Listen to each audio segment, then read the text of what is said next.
बेटा रावण हूँ मैं, दशानन रावण हूँ मैं। 10 सर है मेरे, लेकिन पिछवाड़ा तो एक ही है भैया। बेटा बहुत अनशन बके जा रहे हो तब से। दिमाग पर चर्बी चढ़ गई क्या? कौन से दिमाग पे? 10 दिमाग है हमारे, और काम सही से एक भी नहीं करता। हाँ तो बेटा दिमाग के सही से काम करने से होलिका दहन नहीं होगा क्या हमारा? होलिका दहन? ये तो होली में होता है ना भैया, ये तो दशहरा है, इसमें रावण को दहन किया जाता है। रावण, रावण हूँ मैं, दशानन रावण हूँ मैं। हाँ तो आज तेरा ही दहन किया जाएगा। उधर से राम जी आएंगे और बेटा तुझ पर तीर चलाएंगे।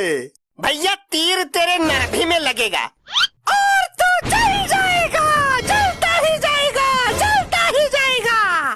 भैया ओ देखो, जलता हुआ तीर आ रहा है हमारी तरफ।